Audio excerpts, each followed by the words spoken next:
God is never blind to your tears. God is never blind to your tears. నీవు విడుస్తున్న కన్నీటిను చూడకుండా ఉండే దేవుడు కాదు. దేవుడు నా స్తోత్రం కలుగును గాక. That means God sees you. దేవుడు నిన్ను చూస్తూ ఉన్నాడు. ఆయన నీ స్థితిగతులు గమనిస్తున్నాడు. God is never blind. కంటిని నిర్మించినవాడు కనకుండునా, చెవిని నిర్మించినవాడు వినకుండునా. God is never blind to your tears. కొన్నిసార్లు నీ దుఃఖము, నీ వేదన, నీ కన్నీటిని లోకంలో ఎవ్వరూ పట్టించుకోకపోవచ్చు. ఇంకో మాటలో చెప్పాలంటే కొంతమంది నిన్ను హేళన కూడా చేయొచ్చు. ఎప్పుడు ఏడుస్తూ ఉంటుందండి, ఎప్పుడు దుఃఖపడుతూనే ఉంటుంది, ఎప్పుడు కన్నీటితోనే ఉంటుంది. ఈమె బాధ ఏంటో మాకు అర్థం కావట్లేదని బహుశా చాలామంది అనొచ్చేమో. కానీ God is not blind to your tears. నీ కన్నీటిను చూడకుండా ఉండే దేవుడు కాదు ఆయన. మన దేవుడు చూచే దేవుడు. Hallelujah. Our God is the one who sees us. మనల్ని చూచే దేవుడని లేఖనాల్లో మనం చూస్తున్నాము. మనందరికీ తెలుసు, హాగరు అనే ఆమె ప్రభువుకో పేరు పెట్టింది, చూచుచున్న దేవుడు నీవే. ఎప్పుడు అనుకోవద్దు దేవుడు నన్ను చూడటం లేదని, ఎప్పుడు అనుకోవద్దు దేవుడు నన్ను పట్టించుకోవట్లేదని, ఆయన నన్ను గమనించట్లేదని ఎప్పుడు అనుకోవద్దు. దేవుడు మనల్ని కన్నీటిని చూచేవాడని లేఖనాల్లో మనం చూస్తున్నాం. 2 Kings chapter 20:5. రాజుల 2వ గ్రంథం 20వ అధ్యాయం 5వ వచనం మనం చదివితే బైబిల్ ఈ విధంగా సెలవిస్తూ ఉంది. చూడండి, దానిలో ఒక మాట రాయబడింది, నీవు కన్నీళ్లు విడుచుట చూచితిని, నీ ప్రార్థన నేను అంగీకరించి ఉన్నాను. ప్రార్థన నేను ఏం చేశాను? అంగీకరించాను. నీవు కన్నీళ్లు విడుచుట నేనేం చేశాను? చూశాను. దేవుడు చూశాడా లేదా? అక్కడ చూశాడు. నీవు కన్నీళ్లు విడుచుట చూచితిని. దేవుడు ఎవరితో మాట్లాడుతున్నాడు అంటే, అక్కడ ఒక వ్యక్తి మనకు కనబడుతాడు. అతని పేరు హిజ్కియా. అందరూ చెప్పండి, అతని పేరేంటి? హిజ్కియా. హిజ్కియా అనబడే వ్యక్తి గురించి దేవుడు మాట్లాడుతూ నీవు కన్నీళ్లు విడుచు చూచితిని. ఆ పై వచనాలు మనం చదివితే యెషయా అనే దావీదుని ద్వారా హిజ్కియాకు వర్తమానం అందింది. నీ ఇల్లు చక్కబెట్టుకో, నీ సమయం అయిపోయింది అనగానే హిజ్కియా గోడ వైపు తిరిగి, గోడ తట్టు తిరిగి కన్నీళ్లు కార్చాడట. యెషయా మాట చెప్పి వెళ్ళిపోతున్నాడు. రాజమందిరంలో నుండి అతడు బయటికి వెళ్ళిపోతున్నాడు. అలాంటి సందర్భంలో హిజ్కియా గోడ వైపు తిరిగాడు. గోడ వైపు తిరగడం అంటే అర్థం ఏంటో తెలుసా? అతని కన్నీళ్ళు ఎవరికి కనబడవు, అతని కన్నీళ్ళు ఎవరికి చూడలే, మనుషులు కనబట్ల కన్నీళ్ళు. గోడ వైపు తిరిగాడు. దేవుడు ఒక్కడు నా కన్నీరు చూస్తే చాలు. గోడ అడ్డున్నా, మరొకటి అడ్డున్నా నీ కన్నీళ్ళను చూడగలిగే దేవుడు ఆయన గనుక హిజ్కియా అంతవరకు ఒకవేళ ప్రజలను మెప్పించినట్లుగా ప్రవర్తించడము, కానీ ఆ రోజు నిర్ణయం తీసుకున్నాడు, నేను ఇకపై దేవుణ్ణి మెప్పించేలా ఉంటే బాగుంటుంది. ఆయన వైపు తిరిగి, గోడ వైపు తిరిగి కన్నీళ్లు కార్చాడు. ప్రజలందరూ ఇటున్నారు, హిజ్కియా ఎటు తిరిగాడు? ప్రజలకు అభిముఖంగా అటువైపు తిరిగి దేవుని సన్నిధిలో ప్రార్థన చేయడం ప్రారంభించాడు.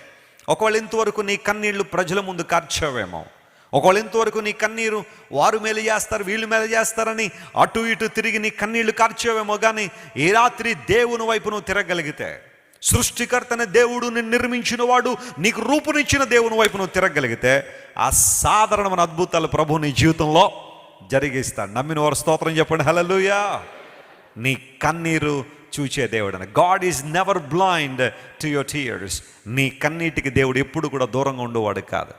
హిజ్కియా ఎప్పుడైతే గోడ వైపు తిరిగి ప్రార్థన చేశాడో, యెషయా వెళ్ళిపోతున్నాడు, రాజమందిరం దాటి వెళ్ళిపోతున్న యెషయాను దేవుడు మరలా అన్నాడు, యెషయా, would you please go back to him and tell him a good news. ఒక శుభవార్త అతనితో చెప్పు, 15 సంవత్సరాల ఆయుష్ మరలా నేను పొడిగిస్తున్నాను. చప్పట్లు కొట్టి దేవుని మహిమపరచండి. I will be extending his time.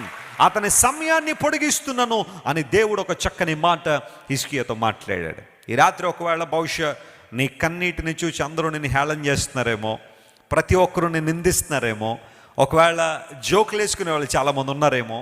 నీ జీవితాన్ని చూసి, దుఃఖంలో ఉన్న నీ బ్రతుకును చూసి ప్రతి ఒక్కరు కూడా ఒకవేళ పెదవి విరుస్తున్నారేమో. కానీ నమ్ము ప్రియ దేవుని బిడ్డ, నువ్వు ఎందుకు దేవుని స్తుతిస్తావో తెలుసా? ఎందుకు ఆయన నామాన్ని గణపరుస్తావో తెలుసా? ఆయన నీ కన్నీటిని చూడకుండా ఉండేవాడు కాదు, తప్పించుకుని వెళ్ళిపోయేవాడు కాదు. నీ కన్నీటిని చూచి నిన్ను లేవనెత్తగలిగే గొప్ప దేవుడు మన ప్రభువు, మన రక్షకుడు. ఎంత ఔన్నత్యం కలిగిన దేవుడు మనం ఆరాధన చేస్తున్నాం. లూకా సువార్త 7వ అధ్యాయంలో ఇంటికి వెళ్ళినారు, చదవండి. 11వ వచనం చదివితే ఒక సంఘటన అక్కడ రాయబడింది. యేసు ప్రభు వారు ఆయన లోకంలో ఉన్న కాలంలో నాయిను అనే గ్రామంలో ఒక విధవరాలు ఉండేది. ఆమెకు ఒక కుమారుడు ఉన్నాడు.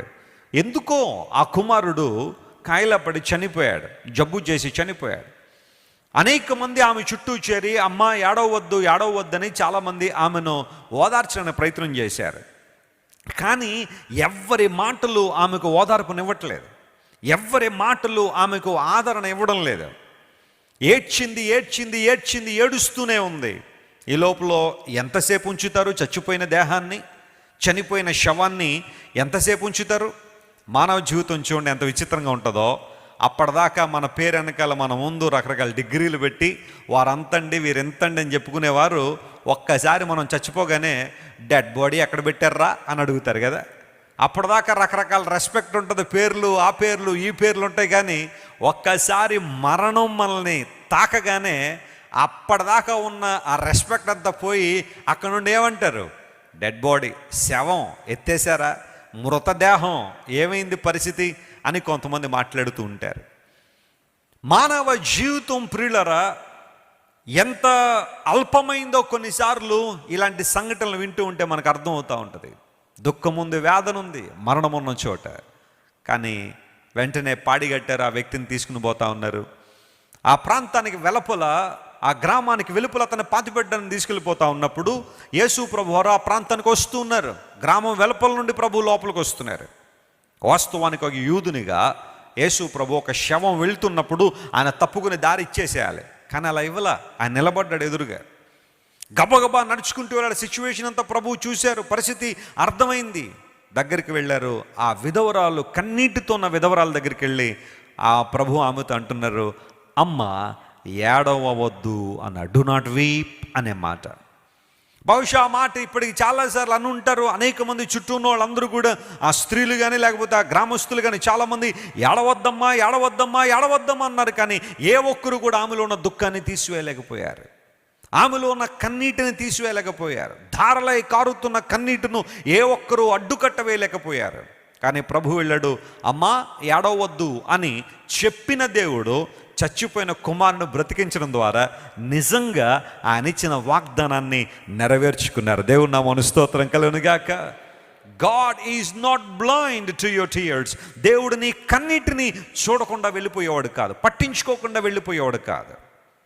చాలా కుటుంబాల్లో భార్యలు బాధపడుతుంటారు, అయ్యా నేను ఏడుస్తున్నా నా భర్త నన్ను పట్టించుకోడండి, ఎంత దుఃఖపడుతున్నా నా జీవితం నాశనం అయిపోతుందండి, భయంకర పరిస్థితులు నేను ఉన్నాను, ప్రేమ లేదు, ప్రేమహీనత, కుటుంబం అంతా అస్తవ్యస్తం అయిపోతూ ఉంది, మీ భయంకర జీవితం ద్వారా మార్పు చెందడని ఎంత బ్రతిమాలుతున్నా నా భర్త కరగటం లేదండి. పాషాణ హృదయాన్ని కలిగి ఉన్నాడు, నా కన్నీటిని అర్థం చేసుకోవట్లేదు. కొన్ని కుటుంబాల్లో బహుశా భర్తలు ఏడుస్తున్నారేమో భార్య పరిస్థితులను బట్టి, నా భార్య నన్ను సరిగ్గా చూసుకోవట్లేదండి, నన్ను ప్రేమిస్తుంది కానీ నా తల్లిదండ్రులు ప్రేమించదండి, అదేంటో కానీ భయంకరంగా వాళ్ళని చూడగానే ఏదో శత్రువులు చూసినట్టుగా చూస్తూ ఉంటుంది, నా తల్లిదండ్రులను ప్రేమించదు, పలకరించదు, ఆప్యాయంగా మాట్లాడదండి అని ఎంతోమంది భర్తలు ఈ రోజున దుఃఖపడుతున్నారు. కొన్నిసార్లు స్త్రీ తన తల్లిని తండ్రిని ప్రేమించినంతగా తన అత్తమామలను అంత స్థాయిలో అక్కపోయినా కొంచెమైనా ప్రేమతో పలకరింపుగా భర్తను బట్టి అయినా ఆ తల్లిదండ్రులు ప్రేమించి ఉంటే ఈ రోజున ఎన్ని కుటుంబాలు ఆనందంగా సంతోషంగా ఉండేవి. ఓ తమ్ముడు బాధపడుతున్నాడు, అయ్యా పెళ్ళయిందండి, నెల రోజుల్లో ఇల్లు వదిలేసి వెళ్ళిపోయిందండి నా భార్య. ఏంటంటే మీ తల్లిదండ్రి మనకు అక్కర్లా, వారు లేరంటే నేను వస్తా, వాళ్ళు ఉంటే నేను మాత్రం రాను, నువ్వంటే ఇష్టమే కానీ వాళ్ళంటే నాకు ఇష్టం లేదు కాబట్టి వాళ్ళతో నేను కలిసి ఉండను. ఎందుకంటే ఏవో కారణాలు ఉండుండొచ్చు. కొన్నిసార్లు ఆ యవనస్తుడు బాధపడుతున్నాడు, నన్ను చాలా కష్టపడి పెంచారండి నా తల్లిదండ్రులు, ఎంతో ప్రయాసపడి నన్ను ఈ స్థానాన్ని తీసుకొచ్చి ఒక ఉద్యోగస్తునిగా నియమించి చాలా ఉన్నతమైన స్థానాలకు నేను రావడానికి నా తల్లిదండ్రులు చాలా కష్టపడ్డారు. ఈరోజు నేను పెళ్లి చేసుకున్న వాళ్ళని వదిలేయమంటే ఎలా వదిలేస్తాను సార్? నేను చెప్పాను, నా తల్లిదండ్రులు నాకు కావాల్సిందంటే తేల్చుకో, నేను కావాలో తల్లిదండ్రులు కావాలని చెప్పి వదిలేసి వెళ్ళిపోయింది నా భార్య, ఇద్దరి మధ్య నలిగిపోతున్నానండి అని చెప్పి పాపం ఏడుస్తూ ఉన్నాడు. కుటుంబాల్లో ఈ రోజున అతని ఏడుపు భార్య అసలు పట్టించుకోవట్లేదు. దుఃఖము, వేదన, కన్నీరు చాలా కుటుంబాల్లో ఇలాంటివి ఉన్నాయి.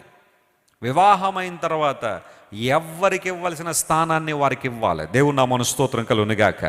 ఎవరికి ఇవ్వాల్సిన గౌరవము, ఎవరికి ఇవ్వాల్సిన విలువ వారికి ఇవ్వాల.